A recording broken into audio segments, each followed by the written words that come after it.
Oh Sandy, si tu savais tout le bien que tu me fais. Oh Sandy, si tu savais dans tes bras, j'aimerais me retrouver. On le garde. Oui, on la garde. On garde. On la garde. Alors, et là, je vais commencer. Alors, vous y allez là, c'est bon? Mais oui. Je voudrais chanter une chanson pour tous les personnes qui vont voir cette vidéo.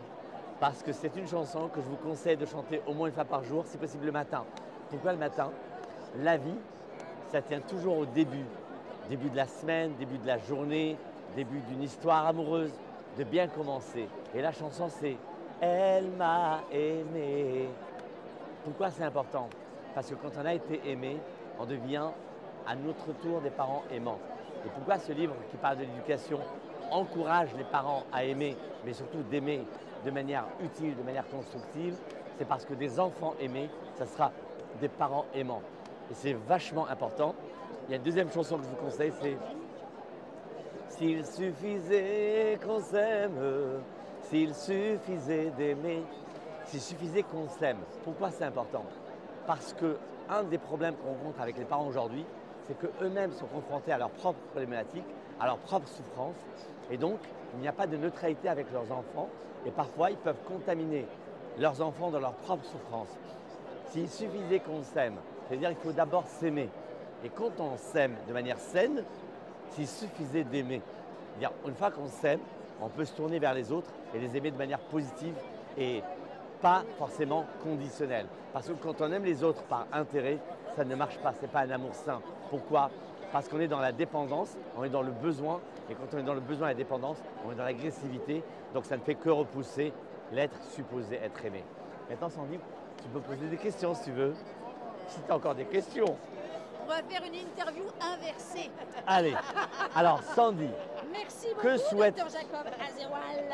de me laisser la parole? Alors, je suis absolument ravie de pouvoir vous interviewer sur ce beau stand Soleil. près d'Adèle. Exactement. Soleil. Soleil des tropiques. Toi tu es un soleil. Ah, mais merci. On va parler de ce beau livre.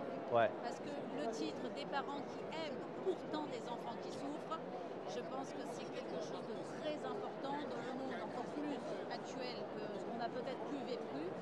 Qu'est-ce qu'il pourrait y avoir d'important à retenir dans ce livre? Qu'est-ce que tu pourrais nous dire qui donne envie? Qu'est-ce qu'on va y trouver? Des clés, des solutions, des pistes? Alors rapidement, Sandy, déjà, savoir que ce livre, avec plaisir, ce livre est le troisième de la trilogie qui a commencé déjà par les notions générales de l'amour qui s'appelle Savoir s'aimer, avec un S apostrophe entre parenthèses, parce que pour savoir aimer, il faut d'abord savoir s'aimer comme je l'ai développé auparavant. Le deuxième, c'est coupe les clés pour réussir. Pourquoi?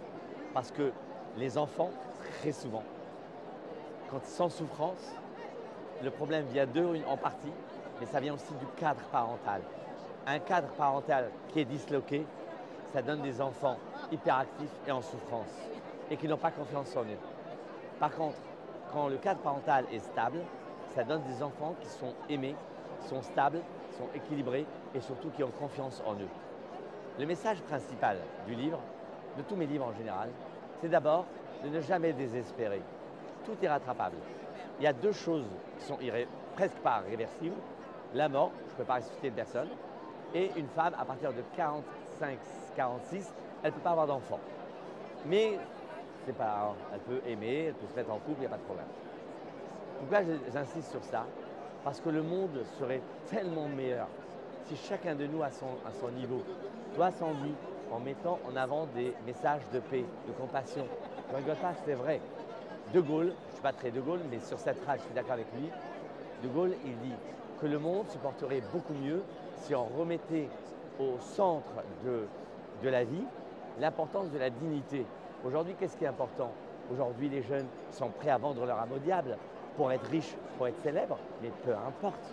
Excusez-moi, je vais être vulgaire. Tu peux le couper après. Moi, j'étais choqué. Il y a 3 semaines environ, je suis tombé sur une vidéo d'une personne qui est devenue célèbre. Tenez-vous bien. Elle est devenue célèbre parce qu'il y avait un micro-trottoir aux États-Unis sur comment tu excites ton mec. La nana, elle a dit, je crache sur sa bite. 3 millions de vues. 3 millions. Alors, 3 millions de vues. 3 millions de vues. Et donc, la nana, elle est devenue célèbre. Pourquoi je dis ça? Jean d'Ormesson, qui est quelqu'un de génial, il dit « Avant, on écrivait et on devenait célèbre.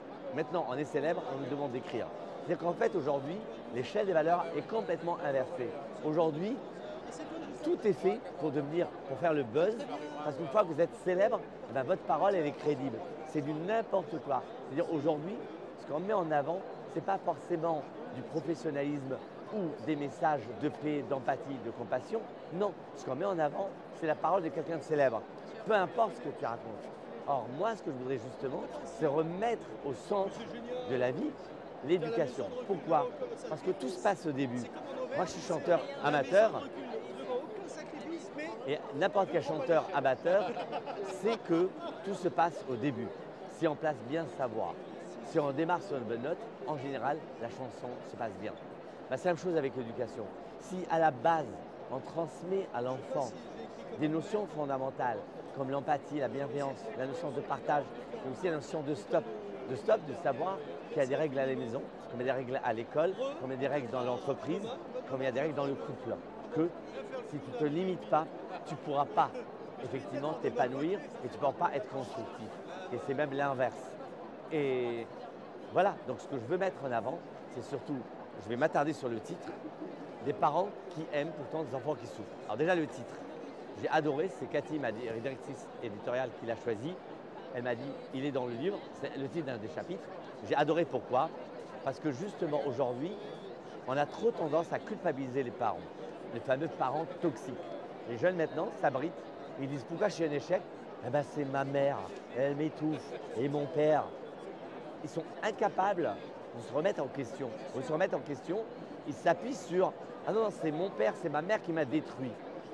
Donc déjà, ça sape le moral des parents, parce que les parents, il n'y a rien de pire à dire à un père ou une mère. Rater son couple, c'est une chose, mais rater sa fonction de parent, tu m'as tout enlevé dans ma vie.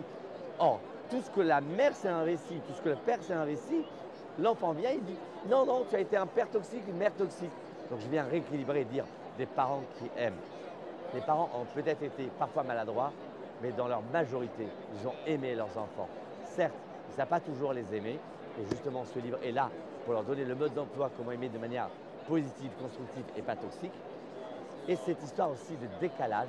Vous savez, moi ce qui me sidère, une fois un ami m'a posé la question, comme vous pouvez imaginer, qu'est-ce qui est le plus dur dans ton travail?